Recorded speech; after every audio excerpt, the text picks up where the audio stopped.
During a violent storm, Tom, a lonely lighthouse keeper, spotted a woman lying unconscious on the rocky shore. The wind howled, waves crashed with unrelenting fury, and through the sheets of rain he noticed she was still clutching a strange trident, gripping it even in her unconscious state. Injured and barely breathing, she looked fragile, yet strangely powerful. Tom rushed through the storm, lifted her into his arms, and carried her into the safety of the lighthouse, unaware that this single moment would change his life forever. When she awoke, fear immediately filled her eyes. She raised the trident to strike, her warrior instincts triggered, but Tom didn't flinch. Calmly, he reassured her, telling her she had stopped breathing. Confused and exhausted, her strength faded, and she quickly collapsed again, leaving Tom with no explanation for who she was.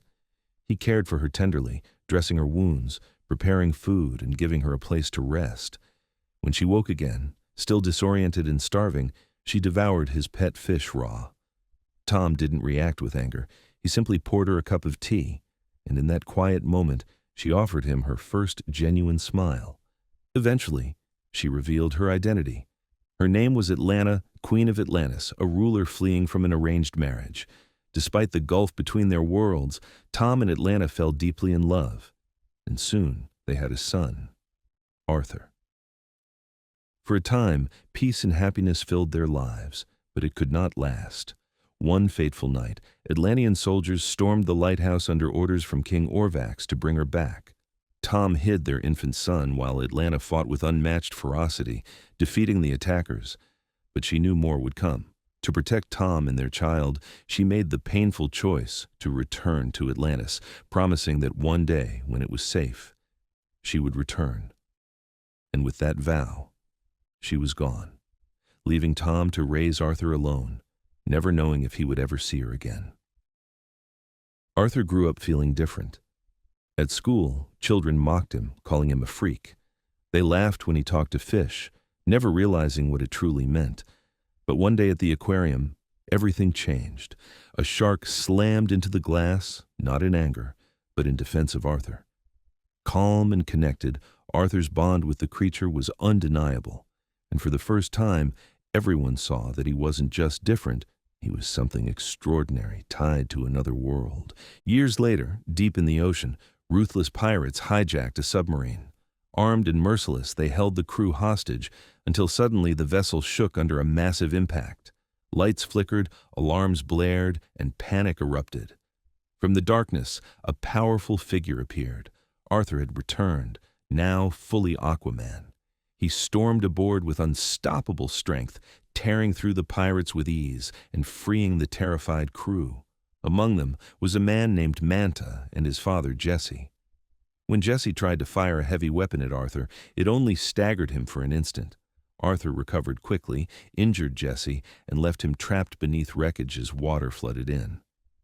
Desperate, Manta begged Arthur to save his father, but Arthur refused, saying Jesse's crimes had cost countless innocent lives and he had to face the consequences. With his final breath, Jesse told his son to live, to survive long enough to avenge him. He detonated a grenade, sacrificing himself in the explosion. Manta lived, but from that moment, vengeance consumed his heart. Back on shore, Arthur reunited with his father. Tom, relieved, suggested they grab breakfast like old times. At a bar, the television reported on the mysterious Aquaman who had saved the submarine. Arthur shrugged it off, but Tom looked at his son with pride, reminding him that his mother always knew he was special.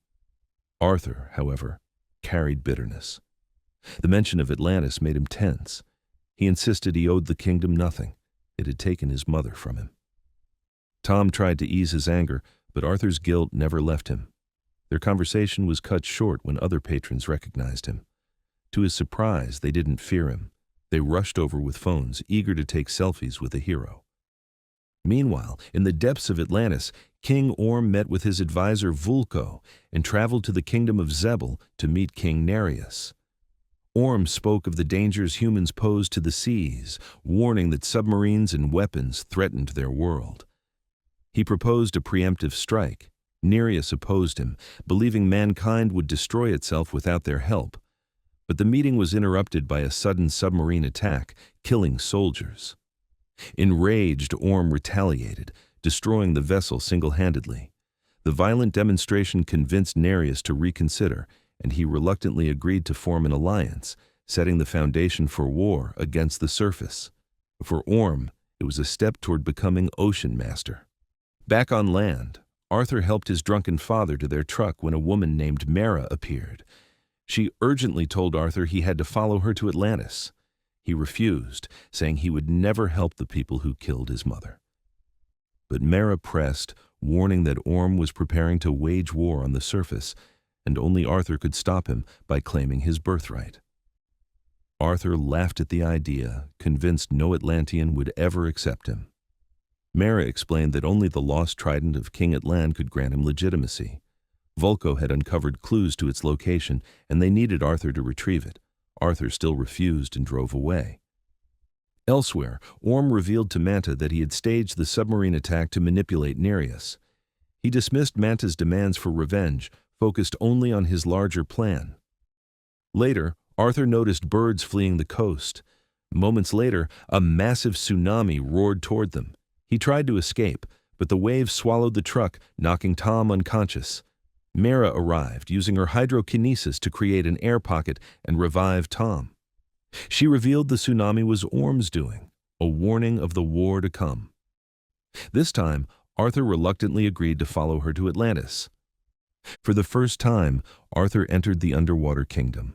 The city glowed with breathtaking grandeur, unlike anything he had imagined. Mara led him to Vulko, who explained that Orm was uniting the kingdoms as ocean master. The only way to stop him was for Arthur to challenge him for the throne, but to do so, he needed Atlan's trident. Vulko recounted Atlantis' history, once the greatest civilization on Earth until arrogance and a failed experiment sank it to the ocean floor. The people adapted to life underwater, splintering into rival kingdoms. King Atlan vanished into exile with his trident, the only weapon powerful enough to unite them again. Vulko showed Arthur an ancient device containing Atlan's final message, but before they could use it, Orm's soldiers attacked. Arthur fought bravely but was captured and brought before his half-brother. Orm mocked him, shocked he dared to enter Atlantis, accusing him of despising their people. Arthur declared he had come to stop Orm's war. Orm smiled coldly and accepted a duel for the throne. Despite Vulko's warnings that Arthur was unprepared for underwater combat, the fight was set. In front of the entire kingdom, the brothers clashed. Orm's skill and experience quickly overwhelmed Arthur. Moments from defeat, Arthur was saved when Mara intervened, breaking tradition to rescue him. Together, they fled Atlantis. Pursued by Orm's soldiers, they hid within the mouth of a massive sea creature Arthur commanded with his gift. Safe for now, Mara explained their next step, the Sahara Desert, where the device could reveal Atlan's message. There, under the scorching sun, they discovered a hidden chamber. Activating the device, a hologram of King Atlan appeared, revealing the trident's location lay beyond the hidden sea, accessible only to a true heir. Mara destroyed the device to keep it from Orm, but a map led them to Italy. There, as Arthur solved Atlan's riddle, Manta ambushed them in his new advanced suit. The battle was brutal. Manta's weapons cut through walls, forcing Arthur into a desperate fight. Despite Manta's power, Arthur hurled him into jagged rocks before he tumbled into the ocean below. Exhausted, Arthur collapsed as Mara destroyed her bracelet, realizing it had been tracking them all along. Meanwhile, Orm murdered the Fisherman King for refusing alliance, forcing his heir to submit. Now, only one kingdom remained. Arthur and Mara pressed on, following the map to the trench, the place where Atlanta was said to have died. They were attacked by swarms of monstrous creatures, fighting desperately with flares before diving into the hidden sea. There, Arthur discovered the impossible. His mother was alive, having survived her execution. Reunited at last, she revealed that only the true heir could claim Atlan's trident, guarded by the ancient beast known as the Carathan. Arthur faced the monster, admitting he was unworthy but begging for the chance to save his people. The Carathan, moved by his honesty, allowed him to claim the trident. As Arthur gripped it, power surged through him. He emerged transformed, the true king of Atlantis. Riding the Carathan into battle, Arthur returned as war erupted. With the Trident, he summoned the creatures of the deep, overwhelming Orm's armies. Mera convinced her father Nereus of Arthur's legitimacy, and the armies stood down. Arthur and Orm faced each other in a final duel on the surface. Though Orm fought fiercely, Arthur's strength and mastery of the Trident won. Orm demanded Arthur kill him, but Arthur refused, declaring he would not rule through blood. Atlanta appeared, alive, and stopped the fight, embracing both her sons and urging peace. Orm, shaken, surrendered. Arthur was crowned king of Atlantis, uniting the worlds of land and sea. The next morning, Tom returned to the docks as he had every day since Atlanta left. This time, she was there, waiting. Overwhelmed, he embraced her, finally reunited after years of pain. Together, they looked out at the ocean, united as a family once more. Arthur now stood as king of Atlantis, bridging two worlds and fulfilling the destiny he had once denied.